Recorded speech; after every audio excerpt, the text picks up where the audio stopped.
Hi everyone, here I'll demonstrate how you can connect UNB intercom, indoor unit, outdoor unit and lock system. So we have now UV switch, outdoor unit and indoor unit and lock system. Now initially you will see to set up password. So you put password.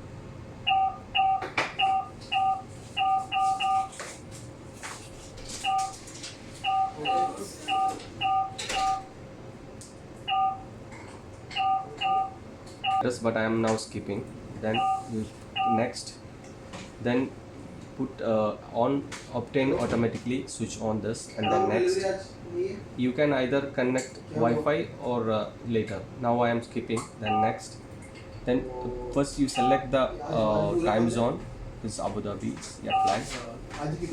Next, then next, this is indoor unit, and then next, then it will search for the outdoor unit. You have to just wait for it.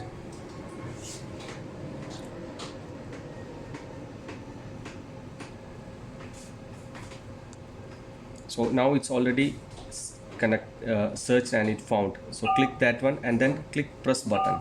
The default password for the outdoor unit is 123456. 123456. Confirm. You must see here the tick mark. That means it's already connected. So tick mark is there. So just can click finish. Just wait for a second. Then press the button here to see whether it is connected. See, now it's connected. Okay. Even you can see here, it will see no device. So you click here outdoor, then you will see the outdoor unit video when you switch on. Okay.